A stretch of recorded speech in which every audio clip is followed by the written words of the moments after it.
Hello ladies and gentlemen, this is Blue Maxima. There's something that I've wanted to talk about for a while, but it's always felt like that it's been a bit of a clusterfuck around the entire thing. But considering that some devs are actually starting to talk about this issue now, I feel like I do kind of need to talk about it. So, let's talk about Vita piracy. This has been a thing for a while now, maybe a month and a half. Bit longer than that. I'm terrible at telling time, so don't take my word for it. It's probably been a bit longer, a bit shorter, or something like that, but there you go.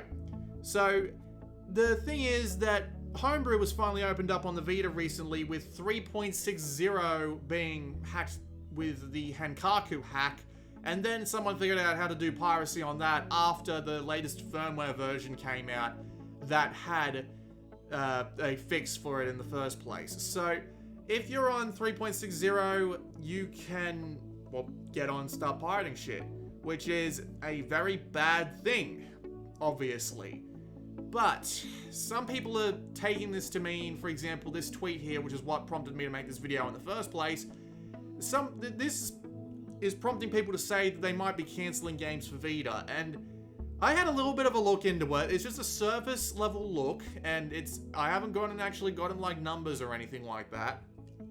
But I gotta say that the problem may well be overblown, especially in the cases of people like Urin's tweet here. So I'm gonna go into a few reasons why this whole problem is overblown.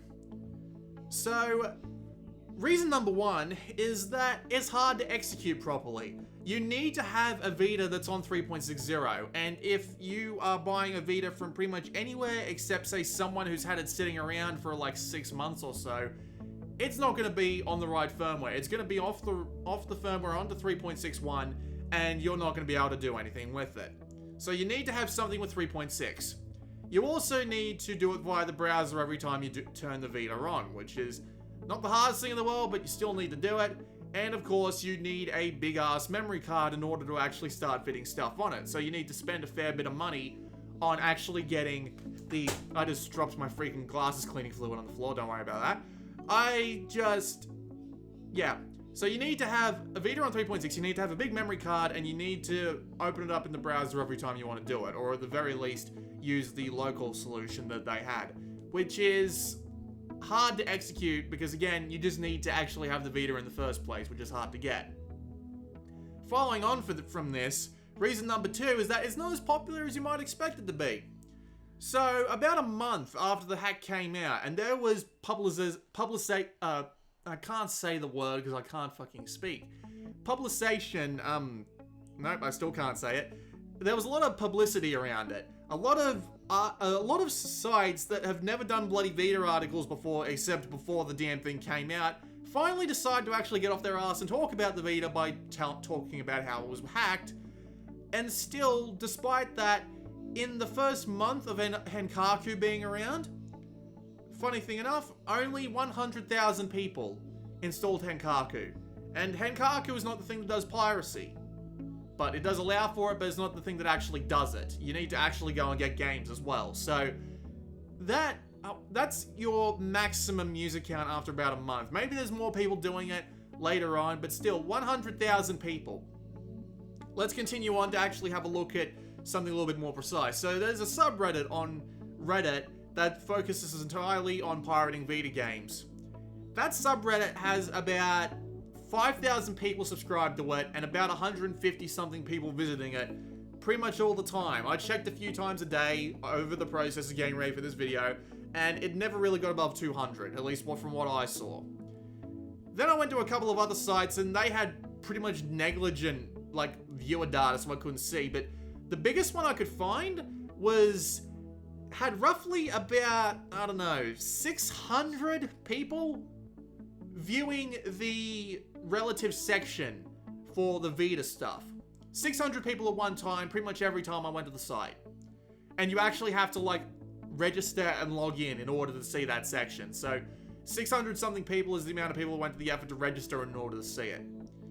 That's not very many people, you gotta admit. It's just, there's not many people doing this. And considering that it's hard to get a hold of in the first place, the fact that there's not many people doing it shouldn't be that surprising. So, yeah, there's not that many people to worry about doing this anyway. Reason number 3 is that the people who do this is that they can't actually do stuff like get on PlayStation Network safely anymore. Because it is entirely possible that Sony will see what they're doing and try and ban them. They actually did this with the PlayStation 3s. And, well, yeah, that's pretty much it. You lose access to PSN, which means you can't go online, you can't buy games on the store, which, I mean, to be fair, you wouldn't do that anyway if you were a dirty-ass pirate. But, you know, you can't do that, you can't go and, you know, do anything with friends or party or anything like that, because as soon as you try and run a Vita-enabled Homebrew app, Sony knows what you're doing. So that's not the best thing in the world. Reason number 4 is that it's a pain in the ass to manage most of the time. So you have to actually have a really big memory card to make this well worth it. You need a 32 gig card at least, and those cost a fair amount of money. And then once you've got the fair amount of money and you've bought the memory card, you need to use the content manager assistant to get stuff on the Vita, which means you have to be constantly renaming files, you have to put them all into big files, move them onto the Vita, constantly rearrange them while they're on the Vita, and this just takes a pain in the ass amount of time. And there are a couple of things that'll let you, you know, get around this, but at the same time, it's still a bit of a pain in the ass to just deal with once it's done. So, yeah, there you go. And the next 2 reasons are just a bit, well, they're a bit more general than anything else, but there we go. So reason number 5 is that they weren't going to buy these games anyway, were they?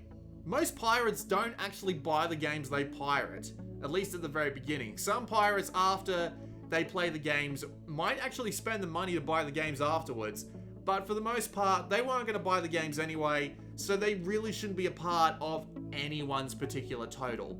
They probably weren't going to buy anything at all, really, if they were going to focus on getting a pirate Vita working. So actually having them in your numbers is not great. Like, if you put out a game after the Pirate Hack comes out, you had 50,000 sales of the previous game and then like 5,000 on the second game, I mean, that would be a good reason to stop. But just because there's a pirate solution out doesn't mean it's a good reason to stop. Because the pirates weren't going to buy anything anyway, so they shouldn't factor into the sales at all. The only reason you should be afraid is if there was an active, noticeable drop in your sales after the pirate stuff happens. And, well, to be fair, unless you release a completely new game, that's almost impossible to tell, because tail sales are capable of dropping off the map at any point for any reason, more or less. And the final reason is that we've seen this actually happen on another platform before, the 3DS. The 3DS was hacked so badly that you are capable of going and getting a unit off the shelf and having it hacked within an hour. It's that easy to do. And yet, the 3DS, nobody ever brought this problem up when it happened to the 3DS. Nobody ever brought this up. Nobody ever brought up that games might stop having, like, as big sales as they did. Nobody cancelled their game because it was possible to pirate stuff on the 3DS. And yet people do it for Vita for no particular reason. Yeah, I'm not entirely sure what the deal is with that. So, yeah, if you're gonna cancel your game for Vita because piracy was there, but all the other arguments that can apply to piracy on the Vita can apply to the 3DS, and nobody cancelled their game on the 3DS, well, yeah. Either you're stupid, or you're pretty much stupid, aren't you? Yeah, because, I mean, you can still make money on Vita, obviously. There's no proof that the piracy stuff happening has caused sales to drop. So, it's impossible to know whether or not that'll happen. So, there you go. And it's quite unfortunate, too, because this is a bonus reason for this homebrew stuff being a good thing, although it's really more homebrew instead of piracy. Well, this isn't another reason that it's good, it's just a reason that it's good, but we're actually seeing some pretty cool stuff from it. If you actually go and look at these little projects they got going on, some of the homebrew is just the typical stuff you'd see on other systems like emulators and stuff like that, but there's actually some really cool shit coming. Like, there's a port of Katawa Shoujo. There's a port of an RPG Maker engine, so you can play like RPG Maker games on the go. Some people have been doing fan translations. There's translations of IAVT Colorful and Taiko no Tatsujin V version on the homebrew stuff right now. There's undubs, like Final Fantasy X has got an undub, and it actually works. Persona 4 Golden, undub, actually works. Persona 4 Dancing All Night has an undub, actually works. And they're working on fan translations of Phantasy Star Nova and Phantasy Star Online 2. And I would freaking love to play Phantasy Star Nova and Phantasy Star Online 2 in their full English. That'd be a great thing to do. If anything, people should be looking at this and seeing, like, that there's actually desire for this sort of stuff. But, you know, of course they won't. And it'd be lovely if I could have full-on copies of the games in particular and just, you know, have a homebrew patch that would let me play the retail versions of the games with, like, English patches or rundubs or stuff like that. But, nah, that's never gonna happen, is it? It's always focused on the freaking piracy. I am actually kind of upset about it, mainly because I am an archivist, more or less. Like, I support the idea of archiving games so that we don't lose them for the next generation, or, well, 20. And I just gotta say that I'm kind of upset that it actually had to happen now, because now that it's happened, we might end up having less games in general, despite the fact that I just did 10 minutes ranting about what the reasons why people shouldn't be too worried about it.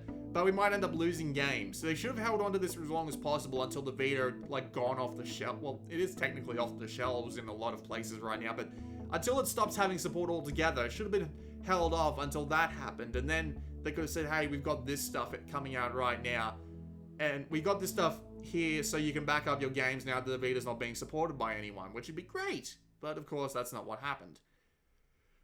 But yeah, that was just a quick video trying to get both people and devs to understand why piracy on the Vita isn't actually as big of a deal as you make it out to be. So, yeah, that's pretty much it. That's all I got to say. This has been Blue Maxima, and I'll see you all next time.